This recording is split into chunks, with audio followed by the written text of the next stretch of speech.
Hello everyone, this is Aarti and I welcome to SR education online classes. आज की class में हम जो डिस्कस करेंगे क्लास 5th की एनसीईआरटी ईवीएस की बुक के बारे में डिस्कस करेंगे। तो लेसन फर्स्ट मैंने ऑलरेडी आपको करवा दिया है और आज जो हम डिस्कस करेंगे लेसन नंबर 2 के बारे में डिस्कस करेंगे। लेसन नंबर 2 रहेगा कहानी सपेरो की। पेडागोजिकल टर्म और इम्पोर्टेंट कंटेंट रहेगा, उस सबको मैंने हाईलाइट कर दिया। हाईलाइट के अनुसार ही हम चीजों को पढ़ेंगे और समझेंगे। सारी बुक पढ़ना हमारे लिए जरूरी नहीं होती, जो भी इम्पोर्टेंट फैक्ट रहेंगे उसको हम डिस्कस करेंगे। चलिए फिर डिस्कस करते हैं। इस स्टोरी में आर्यनाथ के बारे में बताया गया है। चलिए फर्स्ट पॉइंट को डिस्कस करते हैं। आर्यनाथ ने अपनी कहानी बताई कि मैं सांपों को अपनी बीन की धुन पर नचा सकता हूँ। ये कला मैंने अपने लोगों से सीखी थी, यानी कि ये कला आर्यनाथ ने अपनी फैमिली से सीखी थी। सांप को पालने वाली जो लोगों की जाति होती है उन्हें कालबेलिया के नाम से भी जाना जाता है। तो यहाँ से काफी इंपॉर्टेंट है, यहाँ से क्वेश्चन पे पूछा गया था कि कालबेलिया कौन होते हैं। तो जो सांपों को पालते हैं उसे कालबेलिया के नाम से जाना जाता है। चलिए अगले पॉइंट्स को डिस्कस करते हैं। ये भी पॉइंट काफी इंपॉर्टेंट है हमारे लिए। नाग गुफन ऐसे डिजाइन, रंगोली, कढ़ाई और दीवारों को सजाने के लिए सौराष्ट्र, गुजरात और दक्षिण भारत में प्रयोग किए जाते हैं। चलिए अगले पॉइंट्स को डिस्कस करते हैं। पेडागोजिकल टर्म को किस्से की शुरुआत करने से पहले बच्चों के सांपों से जुड़े अनुभवों पर बात करने से किस्सा और दिलचस्प और रुचिपूर्ण बनाया जा सके। कहने का जो तात्पर्य वो है कि पेड़ को कहानी बताने से पहले, चैप्टर को पढ़ाने से पहले जो छात्र ने सांपों को देख के अपने अनुभव किए हैं के अनुभव को शामिल करते हुए चैप्टर को पढ़ाना चाहिए। इससे बच्चे भी इंटरेस्ट लेंगे और उनमें नई जो चीजें होगी सांपों के प्रति वो भी सीखने को मिलेगी। तो इससे छात्रों में जिज्ञासु और सीखने के लिए तत्पर रहेंगे और रुचिपूर्ण भी बनाया जा सकता है। चलिए अगले पॉइंट्स को डिस्कस करते हैं। ये काफी इंपॉर्टेंट पॉइंट है। कुछ सांप ऐसे भी होते हैं जिनके काटते ही जान चली जाती है, पर ज्यादातर जो सांप होते हैं वो जहरीले नहीं होते, सिर्फ कुछ सांप ही जहरीले होते हैं। चलिए अगले पॉइंट्स को डिस्कस करते हैं। जब आर्यनाथ बड़ा हुआ तो उन्होंने बताया कि मेरे पिताजी ने मुझे सांप के डसने वाले दांत निकालने भी सिखाए थे, जिससे जहरीले सांप की जो जहर की नली है उसे बंद करना भी सिखाया था, ताकि जो जहर है सांप का वो मनुष्य के शरीर में ना पहुंचे और उनकी जान को बचाया जा सके। क्योंकि वो बचपन से ही उनके परिवार के लोग सांप को पालते, तो इसलिए उन्हें सांप के बारे में सारी चीजें पता थी कि किस तरीके से जहर निकाला जा सकता है, कौन सा सांप ज्यादा डसता है, जिसका जहर खतरनाक होता है। तो इसके बारे में उन्हें अच्छी तरीके से पता था। चलिए अगले पॉइंट्स को डिस्कस करते हैं। ये पॉइंट काफी इंपॉर्टेंट है हमारे लिए। सांप के भारी कान नहीं होते। जब हमने लास्ट चैप्टर पढ़ा था उसमें भी बताए थे कि सांप के जो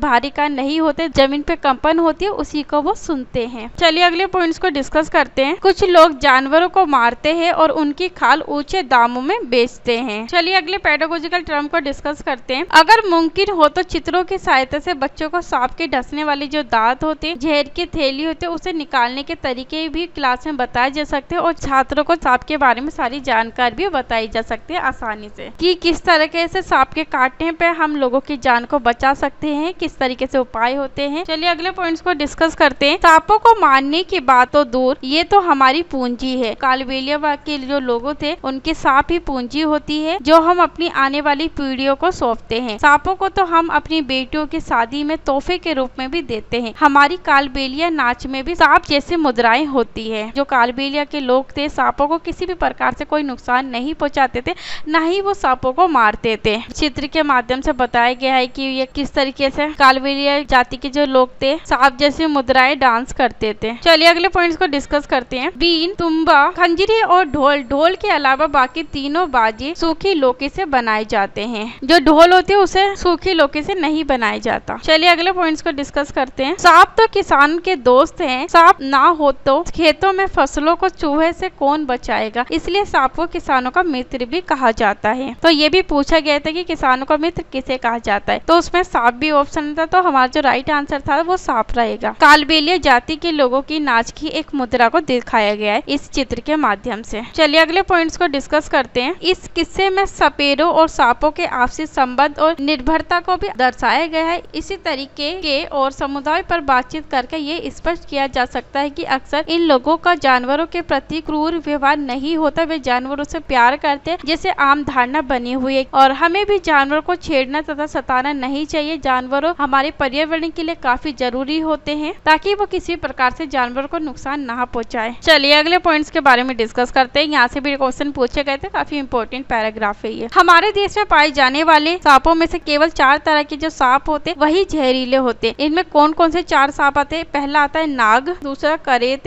और तीसरा दुबोइया। इमेज दिख रही होगी। और चौथा कौन सा है, अफई। तो ये 4 प्रकार के जहरीले सांप ही हमारे देश में पाए जाते हैं। सांप जब किसी को काटता है तो उसके 2 खोखले जहर वाले दांतों से उस व्यक्ति के शरीर में जहर चला जाता है। इस जहर से बचने का एक ही उपाय होता है कि जिस व्यक्ति को सांप ने काटा है उसे तुरंत जहर के असर को खत्म करने वाली दवाई का नाम क्या है, सीरम, जो जहर के असर को खत्म करती है उसे सीरम कहा जाता है, दी जानी जरूरी होती है। जो सांप के जो जहर से जो दवाई बनाई जाती है उसे सीरम कहा जाता है और सभी सरकारी स्वास्थ्य केंद्रों में ये सीरम उपलब्ध है। चलिए अगले पॉइंट्स को डिस्कस करते हैं। जैसे कि हम पूछ सकते हैं कि बच्चों से कि क्या किसी ने रोजी रोटी के लिए कोई जानवर पाले, जैसे तांगे के लिए घोड़ा लोग पालते हैं, उससे अपनी रोजी रोटी कमाते हैं, और अंडों के लिए लोग मुर्गियां पालते हैं ताकि मुर्गियों के अंडे को बेचा जा सके और उनकी रोजी रोटी कमाई जा सके। चलिए अगले पॉइंट्स को डिस्कस करते हैं। जानवरों पर पहेलियां, क्रॉस वर्ड बनवाए तथा उन पर और जानकारी इकट्ठा करवाए तथा क्लास में चर्चा करवाए। जानवरों के प्रति बच्चों को संवेदनशील भी बनाया जा सकता है, जानवरों को कोई भी नुकसान ना पहुंचाया जा सके। चलिए अगले पॉइंट्स के बारे में डिस्कस करते हैं। सरकार ने कानून बना दिया है कि ना तो कोई जंगली जानवर को पकड़ सकता है और ना ही उन्हें अपने पास रख सकता है, क्योंकि सरकार ने ये कदम इसलिए उठाए थे ताकि जानवरों को सुरक्षित रखा जा सके, क्योंकि दिन प्रतिदिन लोग जानवरों को मारकर उनकी खालों को, उनके दांतों को अलग अलग चीजों में उपयोग करते थे और उससे पैसा कमाते थे। इससे हमारे पर्यावरण में जानवरों को काफी नुकसान हो रहा था। दिन प्रतिदिन जानवरों की संख्या भी कम हो रही थी, तो इसलिए सरकार ने ऐसा कदम उठाना बहुत जरूरी था ताकि जानवरों को सुरक्षित रख सके और उन्हें बचाया जा सके। आज की क्लास को यही समाप्त करते हैं। अगली क्लास में अगले चैप्टर से रिलेटेड जो भी हमारी इंपॉर्टेंट पॉइंट और पेडागोजिकल टर्म रहेगी उसको डिस्कस करेंगे। तो थैंक यू सो मच हमसे जुड़ने के लिए और अपनी तैयारी को बेहतर तरीके से करने के लिए हमारे साथ जुड़कर।